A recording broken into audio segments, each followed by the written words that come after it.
우리의 신실하신 하나님께 찬양과 경배를 돌립니다. 그분은 변함없으셔서 우리의 삶을 가장 완전한 길을 향하여 인도하여 주십니다. 그 온전한 주님의 이끄심을 받아 이곳으로 향하여 주신 모든 주의 백성들에게 하나님이 넘치는 은혜와 축복들을 베풀어 주시기를 기도합니다. 오늘 우리는 거짓 복인가 진실한 생명인가 라는 제목을 가지고 예레미야 28장과 그리고 그 후반에 있는 이야기들 전후반을 함께 살펴보면서 은혜를 좀 나누어 보려고 합니다. 먼저 잠언 3장 11절 그리고 14절에 있는 말씀을 함께 좀 읽어보도록 하겠습니다. 함께 읽어볼까요? 시작. 내 아들아, 여호와의 징계를 경히 여기지 말라. 그 꾸지람을 싫어하지 말라. 이는 지혜를 얻는 것이 은을 얻는 것보다 낫고 그 이익이 정금보다 나음이니라. 아멘. 우리는 쓴소리를 불편해합니다. 당연한 이야기이죠.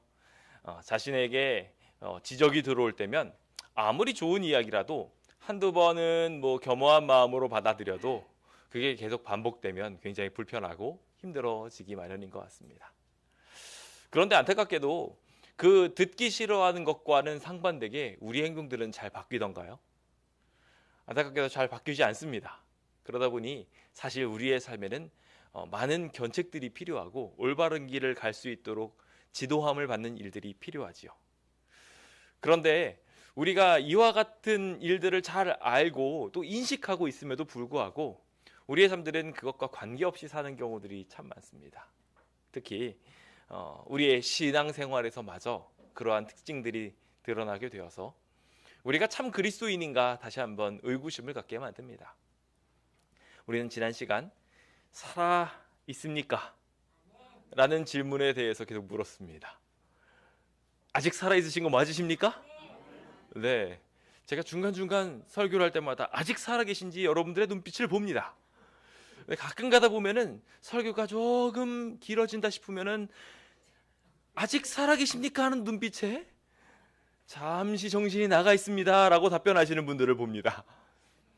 네, 오늘만큼은 우리 함께 주님께 계속 저 살아있어요, 우리 눈빛 여전히 주님을 향하고 있지 않습니까? 라고 하며 우리의 입술로도 우리의 마음으로도 주님을 계속 찾게 되었으면 좋겠습니다. 그렇게 지난 시간 우리가 살펴보면서 우리 스스로를 좀 여러모로 좀 돌아보았었는데요. 그것에 대해서 여러분들은 어떤 답변들을 계속 내놓고 계시던가요? 우리 스스로의 삶을 뒤돌아보게 되었을 때 하나님께서는 사실 우리에게 더 좋은 길들을 예비해 두고 계신데 그 더 좋은 길보다 덜 좋은 길들, 그러니까 하나님께서 진짜 계획해 주신 복이 아니라 세상이 말하는 복에 취하여서 살아가는 경우들이 참 많은 것들을 보게 됩니다. 교회 왜 오십니까? 라는 질문에도 우리가 동일한 답변들을 하면서 하나님과의 관계 신앙이 아니라 거래 신앙을 하고 있었음을 우리 스스로 인정하게 되는 것들을 보게 되죠. 우리 스스로를 오늘 다시 한번 집중하여 살펴보게 되었으면 좋겠습니다. 왜냐하면 마지막 시대가 가까우면 가까울수록 오늘 과정 공부에서도 사단이 마지막까지 영혼 불멸과 그리고 태양신 숭배에 대한 이야기들을 꺼내놓으며 끝까지 속이려고 애를 쓸 것에 대해서 우리가 함께 나눌 것인 것처럼 사단은 어떻게든지 우리를 마지막까지 속여 넘기려고 할 것이기 때문입니다. 부디 하나님께서 우리를 지키시고 구원하심을 꼭 만나게 되시길, 그래서 이 세상의 속임수에서 벗어나게 되시길 예수님의 이름으로 축원드립니다. 우리는 우리 하나님이 승리하신다는 것을 믿습니다. 그렇습니까? 승리의 하나님이시라는 것을 확신하십니까? 아멘. 맞습니다. 그래서 우리는 두려워할 필요가 있나요, 없나요? 없습니다. 누가 싸우시니까요? 우리 여호와 하나님께서 싸워 주시니까 우리는 걱정할 필요가 없어요. 그런데 저는 이 두려워하지 말라, 여호와께서 싸우시리라 라는 이야기에 아주 중요한 단서 조건이 있다는 것을 발견하게 됩니다. 하나님 편인 사람을 위해서는 하나님이 싸워주십니다. 그리고 하나님께서 약속하신 상황에 놓인 사람에게는 하나님께서 승리를 보장하십니다. 그런데 하나님의 편이 아닌 사람, 하나님께서 그들을 축복하실 수 없는 상황에 있는 사람들에게는 승리가 되기 어려우십니다. 승리가 되기 위해서 앞에 단서 조항을 먼저 바꾸셔야 하는 것입니다. 신실하신 하나님, 그 신실하신 하나님은 오늘도 우리를 위하여 일하고 계십니다. 그런데 여기 신실하시다는 것은 하나님께서 변함이 없으시다는 거예요. 그 변함이 없으신 하나님께서 우리가 악을 즐겨하고 죄를 사랑하는데 여전히 똑같이 변함없는 모습만 보여주신다면 신실하다고 하실 수 있을까요? 하나님께서 우리를 향하여 큰 복을 내려주시고자 하는 것들 다 잘 알고 계실 겁니다. 근데 이 복은요, 우리가 너무나도 잘 알고 있는 것처럼 그냥 단순한 이 땅에서 재물이나 명성을 얻는 것이 아니라 생명을 얻는 것입니다. 하나님과 관계를 맺는 것이고 하나님과 가까워지는 것입니다. 그런데 이 하나님과 가까워지는 생명과 거리가 멀어져 가는 사람, 점점 죽어가는 사람을 향하여 하나님께서 계속해서 똑같은 복을 주시고 똑같은 상황을 허락하신다면 하나님은 우리를 사랑한다고 할 수 없을 것입니다. 신실하다고도 말할 수 없을 것입니다. 진짜 신실하실 것은 우리가 하나님을 믿을 만한 겁니다. 한 보험 설계사가 있었다고 합니다. 근데 보험 설계사가 전화를 딱 걸면서 어느 날 전화가 왔어요. 다른 보험을 가입하거나 뭐 그렇게 하라는 걸로 전화 건 게 아니라고 먼저 설명을 하면서, 제가 보험사에 있었을 땐 이 상품이 최선인 줄 알았는데 이 상품이 요즘에 봤을 때 다른 상품에 비교해 가지고 너무 안 좋은 것을 느낍니다. 제가 제 실적에 미쳐서 열심히 이걸 팔았습니다. 그런데 제가 보니까 이건 아닌 것 같아요. 제가 다른 상품을 소개해 드릴 수도 있지만 직접 알아보시라고, 이 상품은 아니라고 말씀을 드리고자 해서 연락을 드렸습니다. 오늘도 좋은 하루 되십시오. 전화를 뚝. 자, 이 이야기를 들었을 때, 그리고 심지어 전화를 끊으면서 그동안의 관계들을 떠올렸을 때 여러분들이라면 어떤 느낌을 받으실 것 같으십니까? 일단은 기본적으로 기분이 별로 안 좋을지 모르겠어요. 내가 예전에 샀던 게 이렇게 안 좋은 거였다니 라고 말이죠. 하지만 동시에 한 가지 느낄 수 있는 것은 이 사람이 이렇게까지 하면서 잘못된 것을 바로잡으려고 하는구나 라는 생각을 가지고 자연스럽게 이 사람에 대한 메시지에 더 귀 기울일 수 있게 될 거라는 생각이 듭니다. 진짜 이게 잘못된 건가? 하고 살펴볼 수 있는 기회를 가질 수 있을 것이며, 더 한 걸음 더 나간다면 이 사람이 왜 그랬는지 알고 싶을 것이고, 혹시 그 사람이 추천해주는 좋은 상품은 무엇인지 궁금해질 것 같아요. 물론 보험이라는 것이 우리의 삶에 꼭 필요한 것은 아니지만 일례로 보험이라는 예만 들어도 이렇다면, 실제로 우리의 삶에 이와 같은 일들이 일어나게 된다면 이런 사람을 두고 신실하다고 말할 것 같아요. 거스름돈을 제대로 챙겨주는 사람, 이거 5,000원짜리가 아니라 5만 원짜리였어요. 돌려주는 사람. 내가 손해를 볼 상황임에도 불구하고 자신의 상황을 명확하게 알려주는 사람. 이런 사람들이 믿을 만한 사람인 것입니다. 하나님은 신실하신 하나님이십니다. 그래서 우리의 모습을 보시고 똑같이 우리의 현 상태를 명확하게 알려주십니다. 그리고 그 상황에 맞추어 하나님은 대응하십니다. 그래서 신실하신 하나님이신 것입니다. 오늘은 그 신실하신 하나님을 만나기 위해 한 이야기를 살펴보고자 합니다. 자, 여기 한 말씀이 등장합니다. 예레미야 28장에 등장하는 말씀인데요. 하나님의 이름으로 한 선지자가 아주 기쁜 소식을 전달해 줍니다. 내가 이곳에서 빼앗아 옮겨간 여호와의 성전 모든 기구를 2년 안에 다시 이곳으로 되돌려오리라.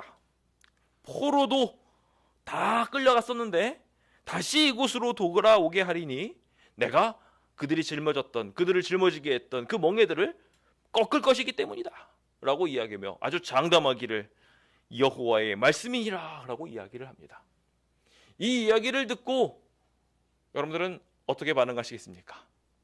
여러분들의 문제가 해결된다고 축복하고 있습니다.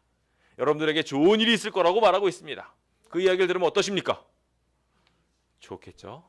네, 다들 그래서 우리 하나님께서 우리를 승리하게 하실 것입니다 하면은 아멘 합니다. 그렇죠? 아멘 안 하시네요? 다 좋아하십니다. 그런데 문제는 여기 있는 예레미야 28장에 있는 말씀은 안타깝게도 승리의 하나님을 소개하고 있는 것처럼 보여지지만 잘못된 소식입니다. 기쁜 소식이었지만 틀린 소식이었습니다. 그 이야기의 배경으로 함께 들어가 보도록 하겠습니다. 예레미야 28장의 사건은 예레미야가 주변 국가들과의 사실들을 쫙 설명을 하면서 아주 특별한 이야기를 했을 때의 이야기입니다.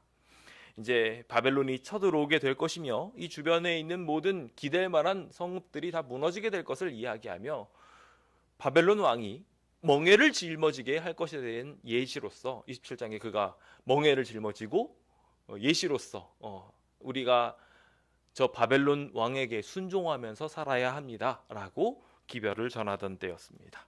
BC 593년의 일이었죠. 그때 선지자 하나냐라는 사람이 등장합니다. 하나냐라는 이름의 뜻은 여호와는 자비하시다라는 뜻입니다. 무슨 뜻이라고요? 여호와는 자비하시다. 그렇습니다. 그 이름 뜻처럼 하나님은 우리를 사랑하십니다 라는 기별을 전하기 시작합니다.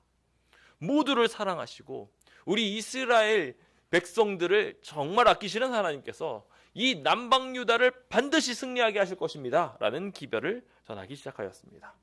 그는 유다가 곧 회복될 거라고 확신하고 있었습니다. 왜요? 하나님은 승리의 하나님이시니까요.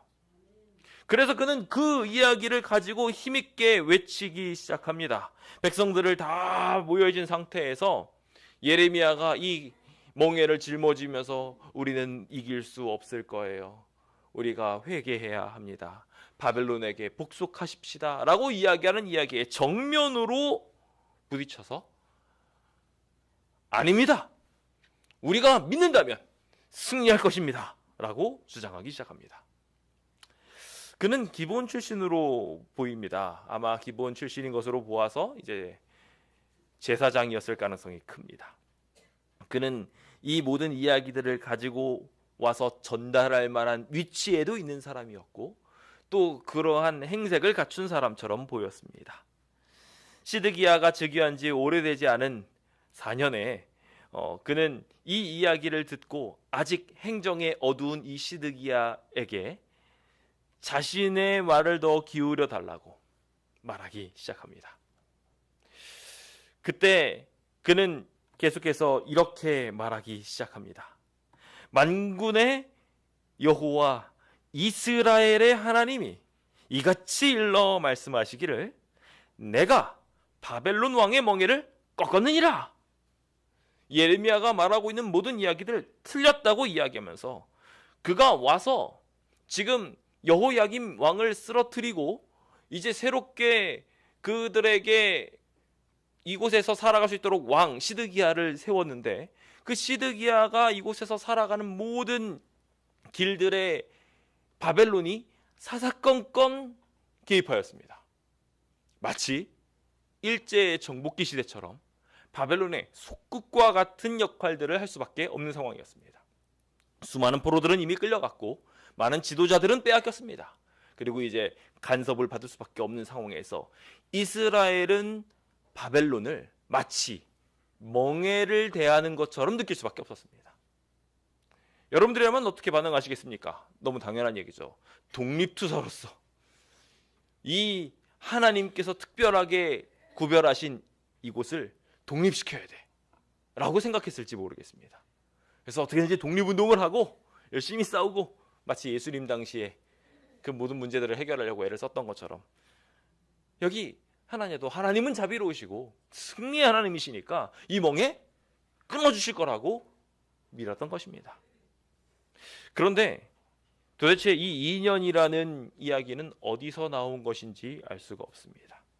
2년 만에 이 모든 일이 일어날 것이라고 이야기하며 모든 성전의 기구들까지 돌아올 것이라고 이야기하고 있는데, 자칭 하나님께 모든 이야기를 받았다고 이야기하지만 이 하나냐에게 하나님께서 말씀하시는 이야기는 성경 어디에도 등장하지 않습니다. 2년이라는 기준도 도대체 어디에서 근거된 것인지 말이 나오질 않습니다. 예레미야에게는 그 모든 포로 기간에 대한 이야기들이 명확하게 이사야나 그 이전에 있었던 선지자들의 기별에 근거하여서 전달이 되었는데, 여기 하나냐는 근거도 없는, 하나님께서 직접 전해주지도 않은, 그리고 도대체 2년이라는 기준은 어디에서 나온 것이 성경 어디에서도 발견할 수 없는 숫자를 들고 와서 2년 안에 이 일이 일어날 것이라고 자신 있게 표명했던 것입니다. 곧 모든 문제가 해결될 것이니 걱정하지 말라고요. 우리는 사실 이런 기별들을 원합니다. 그렇지 않습니까? 우리도 2년 안에 모든 문제가 다 해결되고 편안하게 우리는 함께 예배를 드리게 될 것입니다 라고 이야기를 하면 다 좋아하실 거죠. 저도 그렇게 하길 바랍니다. 하나님께서 분명히 그렇게 또 도와주실 것이라고 또 믿기도 하고요. 동시에 하나님의 놀라운 기적들은 2년이 아니라 2달도 아니라 이틀만 해도, 아니 2시간, 아니 2분만 해도 이 문제를 해결할 수 있다고 저는 믿습니다. 근데 중요한 건 이스라엘의 상태입니다. 하나님은 항상 같으세요. 하나님은 항상 승리할 수 있게 준비되어 있으세요. 근데 문제는 우리의 상태가 승리할 준비가 됐냐 안 되느냐예요. 하나님을 제대로 바라보고 있느냐 그러지 않느냐에 대해서 우리가 제대로 보고 있지 않는 것입니다.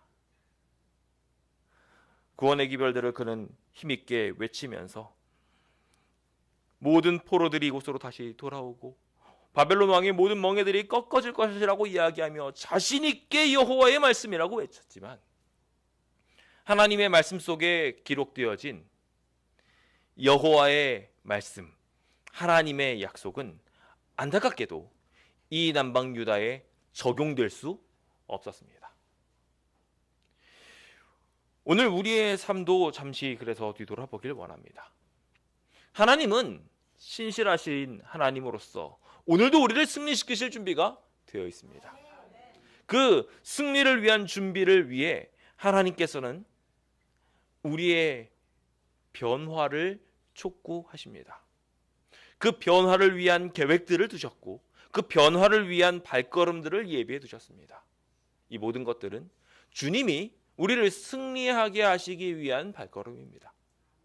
하나님이 우리에게 이미 그 시간들을 주셔서 성전 수호라는 오랜 기간 동안의 단련을 겪게 하셨습니다. 우리는 그 기간들을 밟아오면서 하나님이 우리의 삶을 변화시키려고 하신다는 것을 여러 번 느끼게 됩니다. 그 여러 번 느끼는 가운데 우리의 삶이 충분히 연단되고 준비가 된다면 하나님께서는 구원을 베풀어 주실 것이지만, 반대로 우리가 아직 준비가 되지 않았다면 어떻게 될까요? 이스라엘 백성들은 광야 40년이라는 긴 기간 동안 훈련을 받았습니다. 믿음이 없어서 스스로를 메뚜기라고 생각하고 겁을 잔뜩 먹어서 도망가는 모습들을 취했었지요. 그 도망가는 모습들을 취했던 이들을 40년 동안 단련시키셔서 다시 이제 가나안으로 이끄셨습니다. 그들은 믿음을 가지고 승리하며 시온과 옥을, 그 당시에 강력한 왕국들을 무너뜨리며 그곳까지 도착하게 됩니다. 근데 그들은 그렇게 도착하고 난 다음에도 여전히 준비되지 않은 모습들을 하기 시작합니다. 믿지 못하고 걱정하고 그 자리에서 머무르려는 성향들을 갖게 되죠.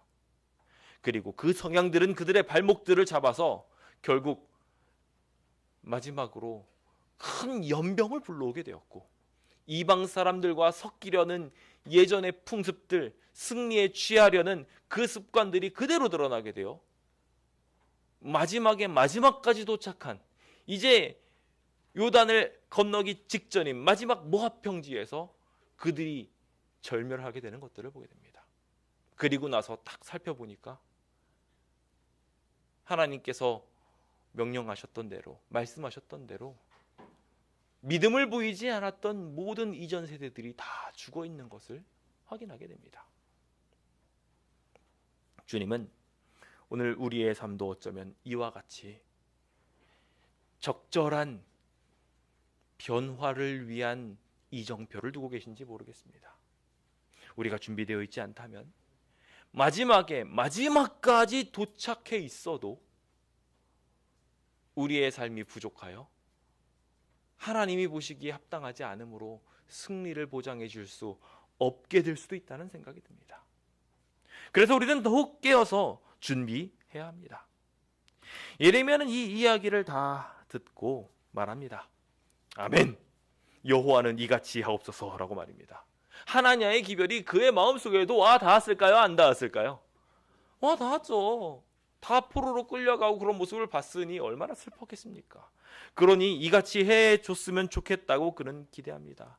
모든 성구들도 다 돌아왔으면 좋겠다고 간절히 바랬습니다. 그러나 내가 내 귀에 모든 백성의 귀에 이르는 이 말을 잘 들으라. 나와 너 이전의 선지자들이 본인이 아닌 본인만이 아닙니다. 그 이전의 선지자들까지도 많은 땅들과 큰 나라에 대하여 전쟁과 재앙과 전염병을 예언하였다. 이전에 있었던 모든 하나님의 말씀도 성경도 우리의 상태와 현재에 있는 모든 모습을 보고 진단 내리기를 이와 같은 재난이 있을 것에 대하여 명확하게 말하고 있었다는 것입니다. 그렇기 때문에 우리는 이 기별을 대하기 전에 아주 중요한 한 가지 절차를 밟아야 된다고 말하며 28장 9절에 있는 말씀을 말하기 시작합니다. 함께 읽어보기 원합니다. 보이시는 분들은 함께 읽어볼까요? 시작. 평화를 예언하는 선지자는 그 예언자의 말이 응한 후에야 그가 진실로 여호와께서 보내신 선지자로 인정받게 되리라. 기별을 대하는 바른 자세는 성경에 근거되어 있어야 합니다. 근데 그것이 바뀌었다면 그 일이 응하고 난 뒤에야 제대로 된 선지자로 인정을 받을 거라고 이야기하고 있습니다. 하나님께서는 모든 만물을 신실하게 운영하시니 그 운영하심에 맞추어서 그것이 진짜로 응함이 되어졌다면 하나님의 뜻이 돌이켜진 것이고, 그렇지 않다면 하나님의 이전 계획이 여전히 유지되고 있다고 보는 것이 맞다고 말한 것입니다. 오늘 우리도 동일하게 기별을 바라보아야 합니다. 우리는 우리가 온전하지 못했던 모습들을 여러 번에 걸쳐서 살폈습니다. 하나님의 말씀을 보고 우리가 성전을 대하는 모습이나 예배를 대하는 모습이나 선교하고 열정을 다하는 모습에 부족함이 드러났다는 것을 고백하게 됩니다. 그 부족함에 대하여 주님께서 새롭게 더 나은 모습으로 나가기 위하여 이 긴 터널을 허락하셨습니다. 재개발 시간을, 코로나라는 시간을 함께 보내며 우리는 이 시간 동안 일종의 하나님이 예비하신 단련들을 경험하고 있었습니다. 그리고 그 기별은 한 가지로 말하기를 우리의 성전의 위험을 아직까지 알려주고 있습니다. 그런 상황에서 우리가 이 기별의 변화를 경험하기 위해서는 하나님의 뜻이 돌이켰다라는 분명한 사인이 우리 안에 있어야 한다는 것입니다. 그리고 그것은 아주 중요한 몇 가지 근거를 통해서 이루어지게 되는데, 하나님께서 우리를 복 주실 만한가? 그렇지 않은가입니다. 우리가 하나님께 연결되었는가? 그렇지 않은가와 깊게 연관되어 있다는 것입니다. 그는 이 기별을 명확하게 전달하였지만 하나냐는 그 이야기를 듣자마자 머리끝까지 화가 났습니다. 그래서 당장 그 모습에서 벌써 선지자답지 않은 모습을 보이기 시작합니다. 잠잠하게 말하고 있었던 그 예레미야의 목에 쓰여져 있던 멍에를 뺏어서 팍 하고 부숴버립니다. 멍에를 부숴버리며 하나님께서 주신 기별에 대하여 정면으로 거절합니다. 나는 이거 듣기 싫어 라고 이야기하며 부쉈던 그는 결국 그 이야기를 더 듣지 못하고 예레미야가 떠나가는 것을 바라볼 수밖에 없었습니다. 우리도 종종 우리에게 힘든 시련이 있고 역경이 있을 것이라는 이야기를 전해 듣습니다. 바뀌지 않으면 고난을 당할 겁니다라는 이야기를 듣지요. 건강의 적신호에 대해서도 의사 선생님한테 듣기도 하고 주변 사람들과의 관계에 대해서 또 조언을 듣기도 합니다. 아주 다양한 쓴소리들을 듣게 되지요. 근데 그 쓴소리들을 우리가 들으면서 우리는 그 이야기들을 한두 번 듣다가 불편하면서 그것을 팍 꺾어버릴 때가 있습니다. 그러면 어떻게 될까요? 더 이상 그에게 그 권면을 할 수 없게 됩니다.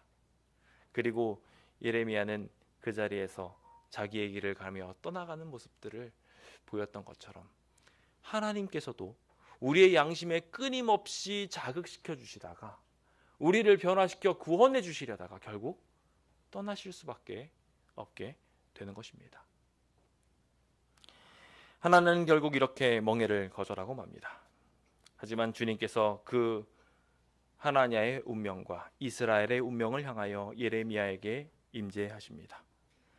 너는 가서 하나냐에게 말하여 이르기를 여호와의 말씀에 내가 나무 멍에들을 꺾었으나 대신 쇠 멍에들을 만들었느니라.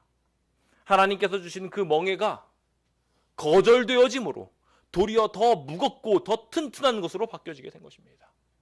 만약에 이스라엘 백성들이 바벨론에게 속박되는 선택을 제대로 했다면, 하나님의 인도하심대로 순종하면서 하나님께서 예비하신 방법대로 바벨론과의 관계들을 만들었다면, 다니엘이나 에스겔과 같은 사람들이 각지에서 움직이면서 이스라엘을 바벨론에서 또 한 번의 중흥의 시기로 이끌었을 것입니다. 이스라엘 백성들이 애굽에 들어갔었으나 거기 들어갔던 사람은 70인이었지만 나왔을 때는 수백만 명이 돼서 나왔던 것처럼 바벨론에 들어가고 난 뒤 바벨론을 중심으로 그동안 이루지 못했던 놀라운 하나님의 기별이 전파되는 것을 경험하며 바벨론에 있었던 수많은 사람들까지 복음으로 충만하게 만들어서 엄청난 출애굽 인파를 만들었을 수도 있었던 것입니다. 근데 그들이 그것을 거절하게 되니 나무 멍에를 부숴버리니 자기 욕심대로 자기가 바라는 것을 하나님의 말씀과 관계없이 선택하게 되니 하나님께서는 쇠멍이를 씌우실 수밖에 없게 되셨던 것입니다. 그리고 나서 주님께서는 이 잘못된 이야기들에 대하여 말하면서 주님께서 느부갓네살 왕을 섬기게 하였으니 그들을 섬기게 될 것이다 라고 이야기하며 쇠멍에로 심판받을 것을 이야기함과 동시에 하나냐에게 거짓말을 믿게 하는 큰 실수를 범하게 하였으니 하나님께서 이 패역한 말들로 인하여 내가 금년에 죽으리라 라고 멸망을 선고받게 됩니다. 예레미야는 이 말씀을 하나냐한테 전합니다. 앞서 말씀드린 것처럼 그 기별이 응하냐 응하지 않느냐를 하나님께서 친히 보여주시기 위해 이 거짓 이야기를 전달한 하나냐는 그 해 7째 달에 죽게 됩니다. 5월에 이 예언이 전달되었기 때문에 불과 2개월 만에 죽게 된 것이었습니다. 그는 2년 뒤에 해방을 선고했지만 2달 만에 죽음을 맞이하게 되었습니다. 그가 온전한 기별자가 아니었고 하나님의 기별을 거절하는 자였기 때문이었습니다. 우리는 하나님의 기별을 눈앞에 두고 있습니다. 그 기별을 눈앞에 두고 있는 상태에서 우리 스스로에게 자문합니다. 아직 살아있느냐고 말입니다. 내 상태는 진짜 살아있는 상태냐고 다시 한번 묻습니다. 만약에 우리가 진짜 살아있는 말씀이라면 언제든지 하나님의 말씀이 들어온다면 우리는 그 말씀을 듣고 우리의 마음을 찢을 것입니다.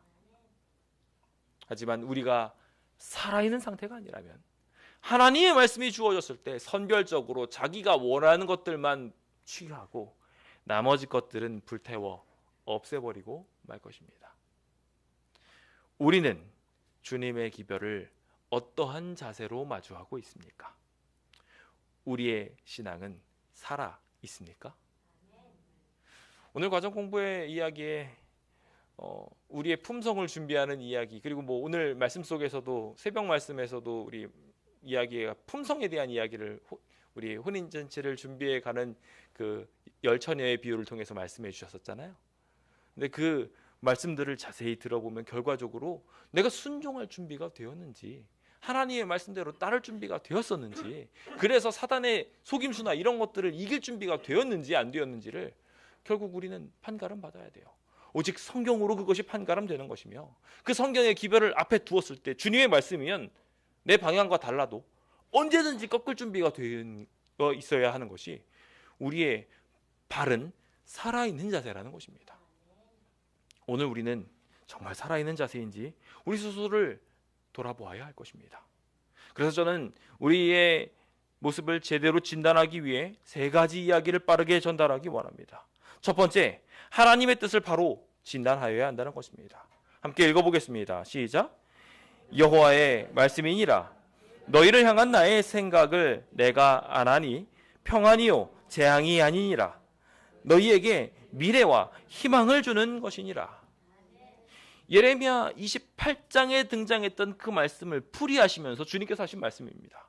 주님은요, 지금 재앙에 대해서 이야기하는 것처럼 보이지만 멍에를 쓰는 것, 쇠멍에를 쓰는 것에 대하여 이야기하고 있지만 그 모든 이야기들이 결국 하나님의 회복의 계획 속에 들어가 있었던 것입니다. 그러니까 우리는 하나님의 진정한 뜻을 알아야 합니다. 제대로 된 진단을 위해 하나님을 내가 제대로 알고 있는지를 먼저 알아야 한다는 것입니다. 하나님은 어떤 분이시라고요? 상 주시는 분이시라고요. 하나님은 어떤 분이시라고요? 우리를 구원하시는 분이시라고요. 하나님이 지금 우리한테 재난과 고난과 어려움을 허락하신다면 그 이유는 어디 있을까요? 우리의 구원을 위해서인 것입니다.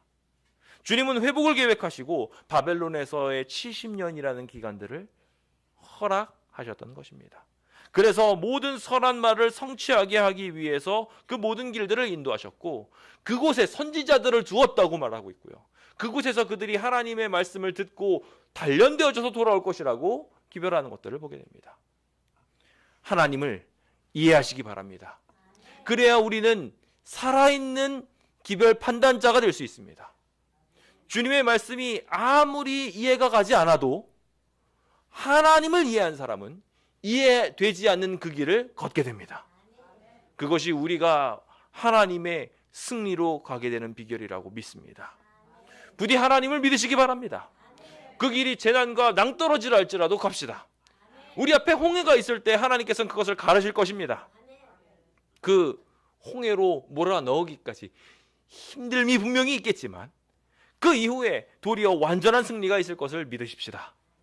주님이 우리와 함께 하십니다. 두 번째로 우리가 분명히 기억해야 되는 것은 우리 편의 부족을 온전하게 살펴야 한다는 것입니다. 하나님을 이해하는 것을 명확하게 알고 나면 그 다음 하나님이 왜 우리한테 재난과 고난을 허락하실까에 대해 퀘션 마크를 찍어야 되고요. 그 퀘션 마크에 대하여 스스로에게 접목해야 됩니다. 종종 이거를 다른 사람한테 접목하는 경우들이 있는데 아닙니다.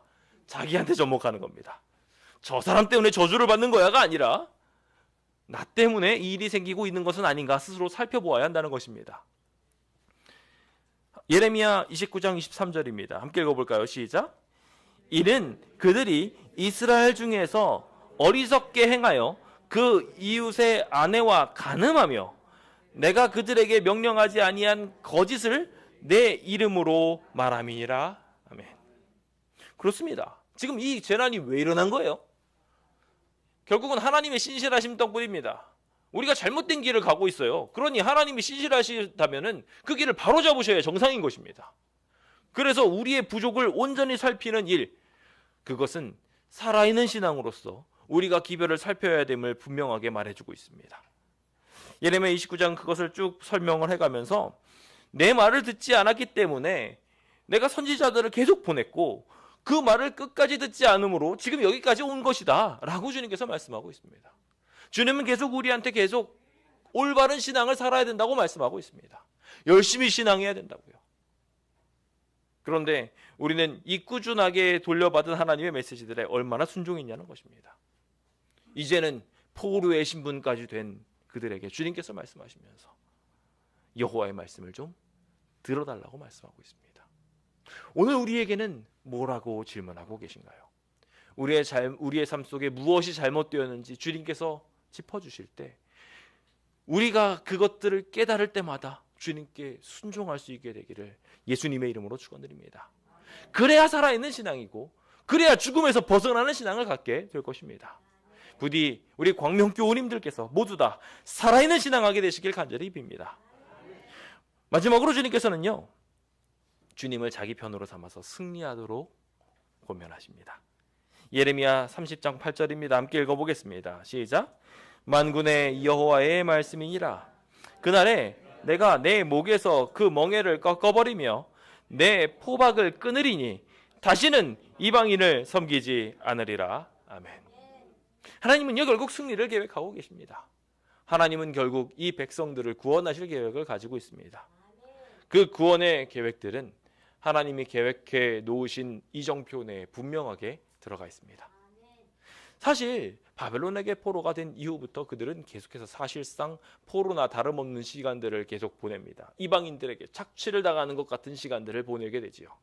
하지만 주님께서는요, 그 가운데 이 이방인들을 섬기지 않도록 할 방법들에 대해서 제안해 두셨습니다. 그들이 그 안에 자신을 두게 된다면 그들은 결국 예수 그리스도를 맞이하게 될 것이고, 주님께서 설계하신 진짜 이방인의 틀에서 벗어나게 된, 이들이 바라고 있는 그냥 바벨론에서 벗어나는 이야기가 아니라 진짜 이방인 된 이 사단에게서 벗어나게 되는 예수 그리스도의 십자가를 경험하게 될 것에 대하여 주님께서 예언하고 계신 것이었습니다.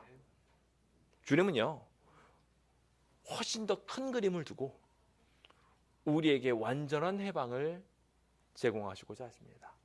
저 하늘에서 맞이하게 되는 진짜 자유, 주님 안에 있게 되는 진짜 축복들을 경험하기를 원하셨던 것입니다. 그래서 주님은 우리에게 칼을 허락하십니다. 고난을 허락하십니다. 시련을 허락하십니다. 그러나 그것을 통하여 우리가 주님 편을 딱 들게 되면 그 다음부터 우리는 진짜로 새로운 신분을 갖게 되는데, 그냥 이 땅에서 자유민 된 신분이 아니라 예수 그리스도로 말미암아 구원받는 참 승리의 사람이 되게 되는 것입니다. 우리는 종종 현상에서 보여지는 어떠한 것으로 나의 자유와 나의 만족을, 나의 성공을 평가합니다. 그런데 하나님께서는요, 그렇게 하지 않으십니다. 이 땅에서 있는 것들은 금방 다 사그러들거든요. 아무 의미 없는 거거든요. 주님께서는 진짜 승리와 은혜를 향하여 진짜 살아있도록, 죽어있는 자가 아니라 살아있는 자가 되어서 우리 마음에 예수 그리스도가 있을 수 있도록 세우고자 하시는 것입니다.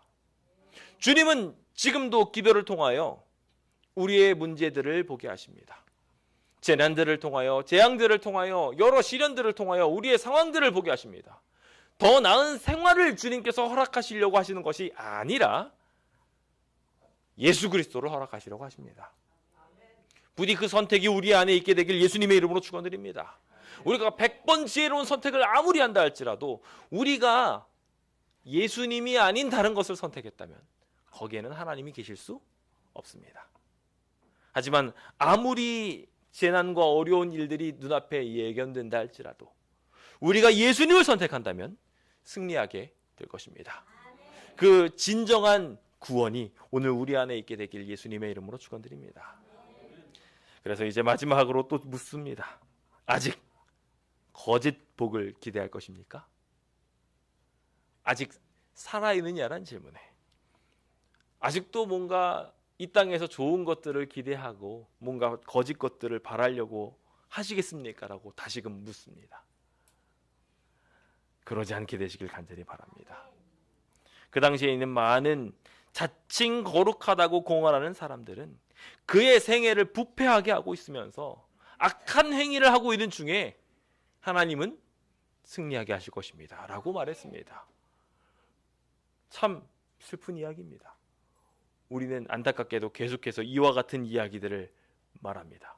여전히 죄를 저지르면서, 여전히 우리는 축복받을 준비가 되지 않은 상황에서 하나님이 나를 승리하게 하실 것입니다 라고 그거 외치는 데만 정신이 빠져 있습니다. 거짓 복입니다. 진짜 복은 예수님을 만나는 것입니다. 예수님을 경험하는 것입니다. 부디 우리가 이 재개발 경과를 쭉 겪으면서 부디 예수님을 맞이할 수 있는 온전한 준비 이루어지게 되길 예수님의 이름으로 축원드립니다. 사단은 끝까지 그들이 예언하는 모든 이야기들을 통해서 장차 복이 있을 겁니다. 좋은 일이 있을 겁니다. 라고 이야기하며 현실에 안주하게 만들 것입니다.